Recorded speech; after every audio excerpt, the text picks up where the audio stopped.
Carl Lewis, Olympic runner, can run 100 meters in 9.92 seconds. What is his speed in, what's it asking for? Feet per second.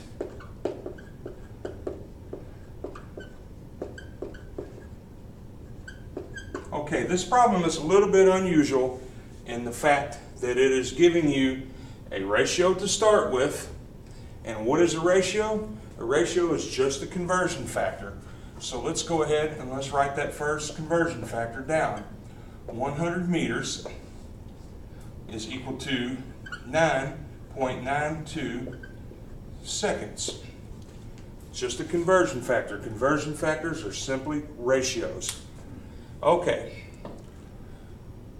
so we're given information in meters and seconds, and we're asked to provide information in feet per seconds. So the seconds, the bottom part of this ratio, isn't going to change. So you can do this two different ways. If you wanted to, you could just convert meters into feet, and at the end of your problem, put the 9.92 seconds back in if you wanted to do that, or you can start your problem with your given information. It doesn't always have to be just one thing. You can have two things at the beginning. Okay, let me show you how that works. So 100 meters over 9.92 seconds times. Okay, how are we going to get from meters to feet? 1 meter is 39.4 inches.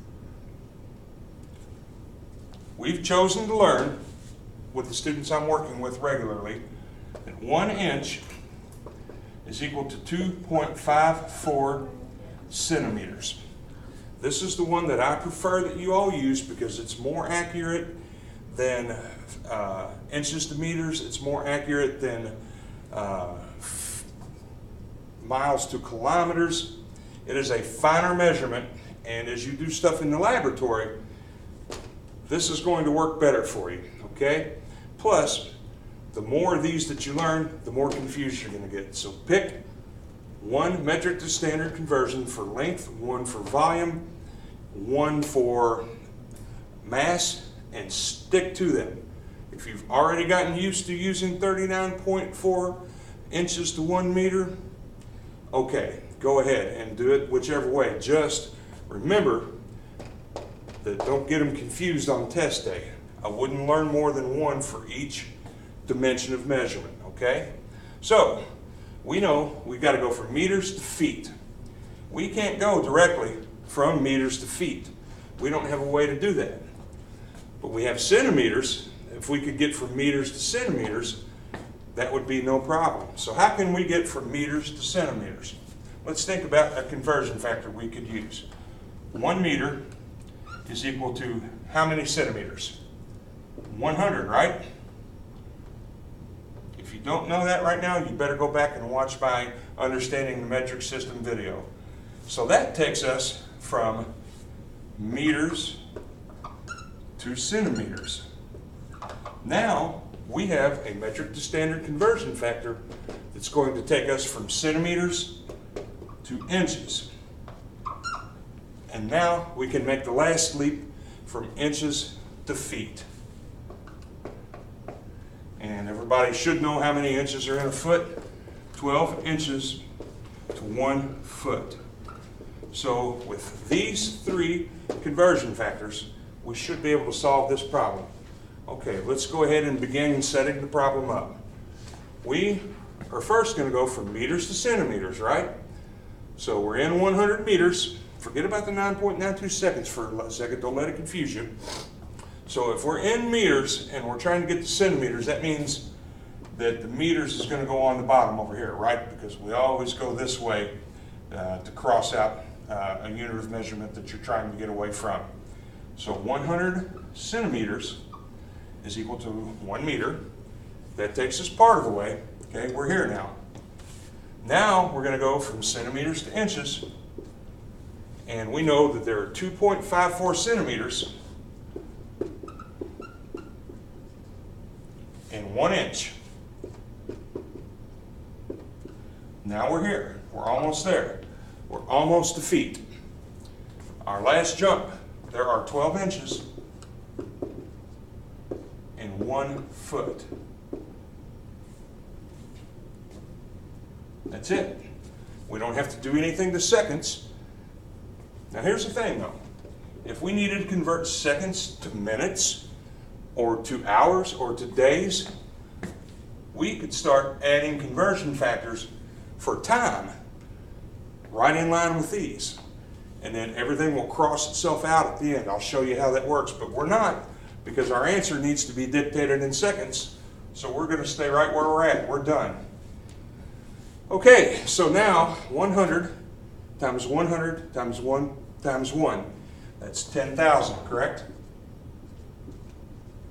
Now let's do the bottom half. I'll need a little help from my student with the calculator, please. 9.92 seconds times 1 times 2.54 times 12.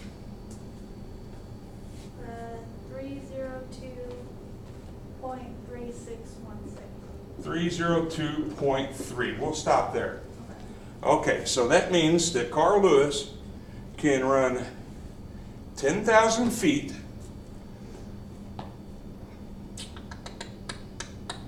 in 302 seconds.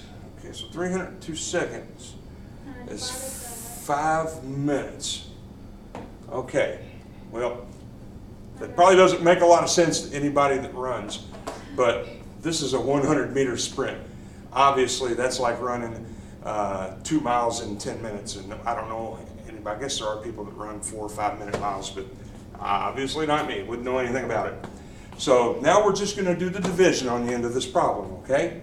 10,000 divided by 302.3 is 33.079. 33.079. Yes. And now let's start crossing out so we'll know what units we're in.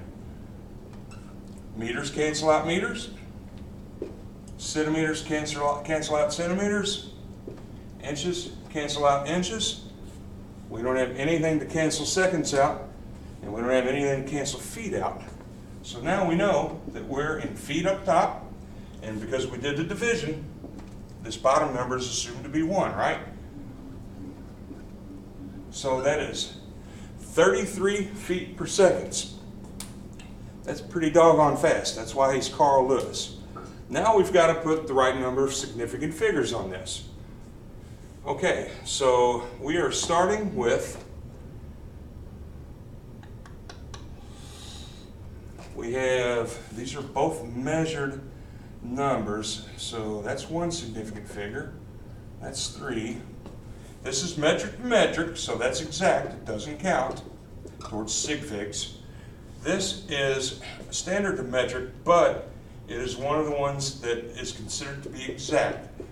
It's been determined by the professors here and probably most of the scientific community that 1 inch to 2.54 centimeters is exact. It's one of the few standard to metric conversions that we consider an exact number instead of a measured number. And 1 feet to 12 inches, okay, that is an exact number, not a measured number. You can actually count those. We know there is exactly 12 inches in 1 foot, okay, because it's standard to standard. So that's exact.